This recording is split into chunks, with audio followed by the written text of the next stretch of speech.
When assisting a resident who uses a cane, the nurse aide should A. Place the cane on the weaker side. B. Place the cane on the stronger side. C. Hold the cane for the resident during ambulation. D. Walk behind the resident at all times. Answer: B. The cane should be placed on the stronger side so the resident can bear weight and stabilize the weaker side safely.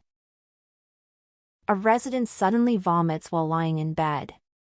What should the nurse aide do first? A. Call for help immediately. B. Raise the head of the bed or turn the resident to the side. C. Offer water to rinse the mouth. D. Measure the amount of vomit. Answer: B. The immediate priority is airway safety. Turning the resident to the side or elevating the head prevents aspiration. Which action best promotes resident dignity during perineal care? A. Explaining each step before performing it. B. Performing the care as quickly as possible. C. Keeping the resident fully exposed for easy access. D. Avoiding conversation to reduce embarrassment. Answer: A. Explaining each step respects the resident's dignity and ensures they understand the care being provided. If a nurse aide notices another staff member speaking harshly to a resident, the aide should A. Ignore it since it is not their responsibility. B. Confront the staff member aggressively. C. Report the incident to the nurse immediately. D. Tell the resident to ignore the staff member. Answer: C. Harsh or abusive treatment is unacceptable.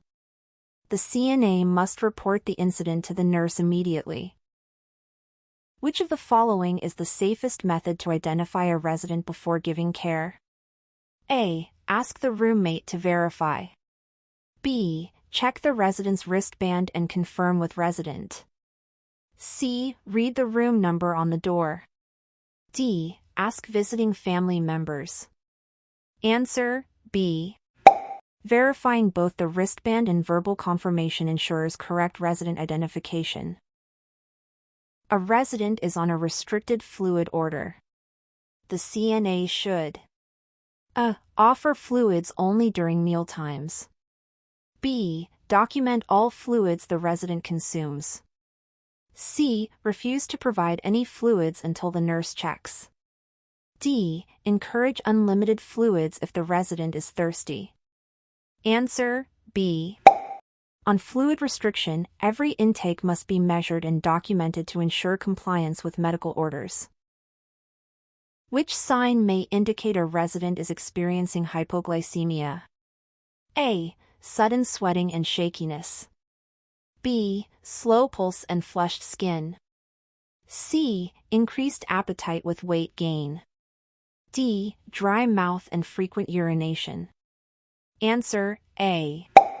Low blood sugar often presents as sweating, dizziness, irritability, or trembling. When using a mechanical lift, the CNA should always A. Operate it without help for efficiency. B. Lock the bed wheels and wheelchair wheels. C. Place the sling after raising the resident. D. Keep the resident standing while positioning. Answer: B. Both bed and wheelchair wheels must be locked to prevent accidents during the transfer. Why is it important to encourage residents to participate in their own ADLs? A. It reduces staff workload. B. It increases physical dependence. C. It promotes independence and self-esteem. D. It speeds up care completion. Answer: C. Allowing residents to perform what they can helps maintain independence, dignity, and confidence. What is the first step before feeding a resident who is at risk of aspiration? A. Ensure the resident is sitting upright. B. Offer fluids before solids. C. Test the food temperature. D. Provide small frequent bites. Answer: A. The resident must be in an upright position to reduce the risk of choking or aspiration. If a resident is found lying on the floor, the CNA should first A. Help the resident up immediately. B. Ask the resident if they are hurt and call for the nurse. C. Move the resident back into bed quickly. D. Call the family before notifying the nurse. Answer B. Safety first, check the resident's condition, then notify the nurse. The resident should not be moved until assessed. Which of the following best describes proper hand hygiene with alcohol-based sanitizer? A. Use only when gloves are worn. B. Wipe hands with a towel immediately. C. Rinse with water after applying. D. Rub until hands feel dry. Answer D.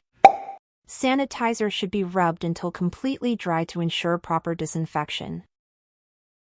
Which of the following demonstrates a CNA maintaining confidentiality? A. Discussing resident care during lunch break. B. Sharing resident information only with care team members. C. Talking about residents with friends outside work. D. Posting about residents on social media. Answer B. Confidentiality requires sharing information only with authorized staff involved in care. What is the CNA's role during a resident's fire evacuation?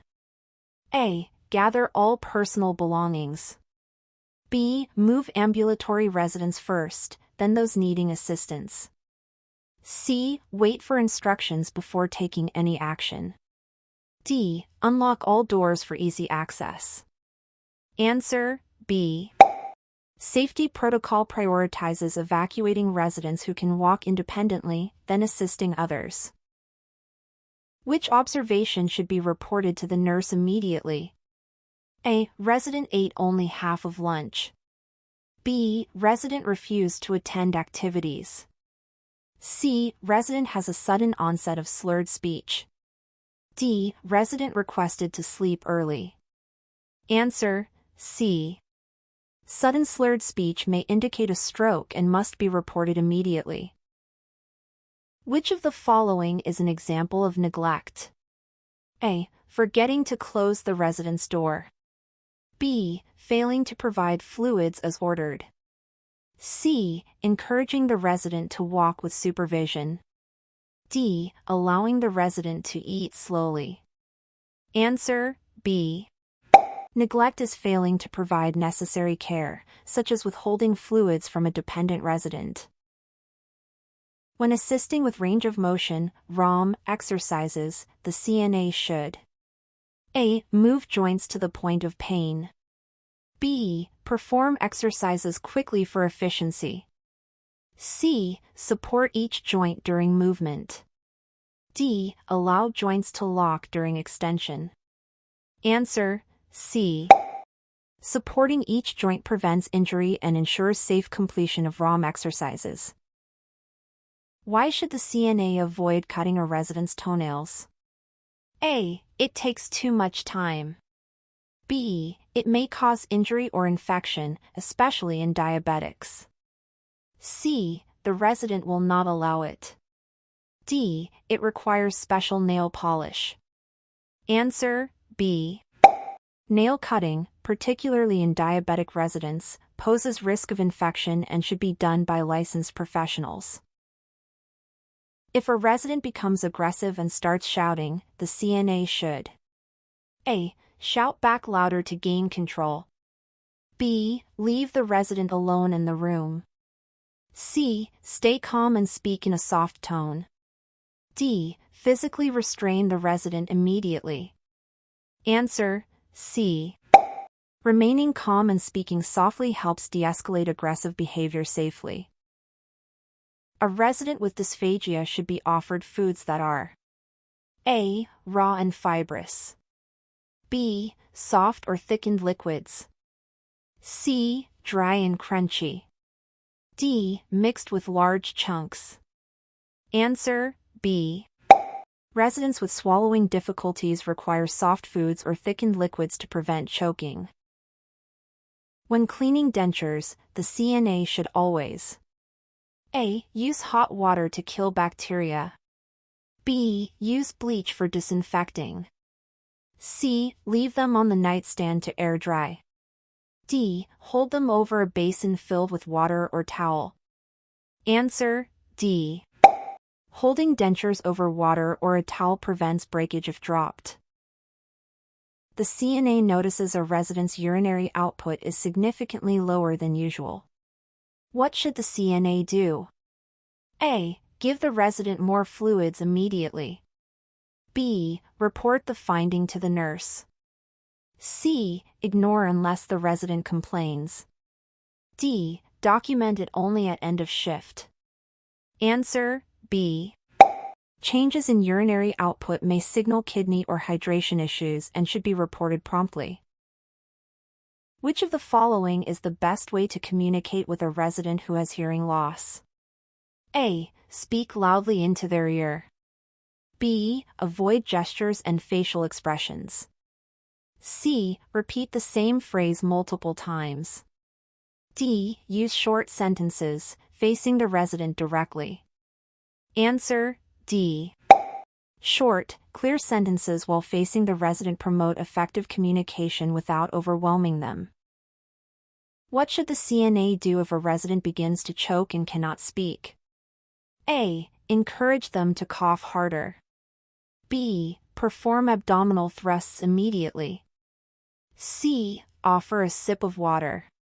D. Call the family before acting. Answer: B.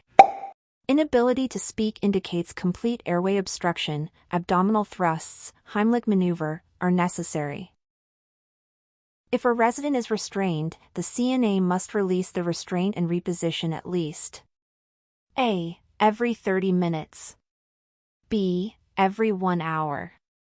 C. Every 2 hours. D. Every 4 hours. Answer: C. Restraints must be released at least every 2 hours for repositioning, toileting, and comfort. Which of the following is an example of objective data?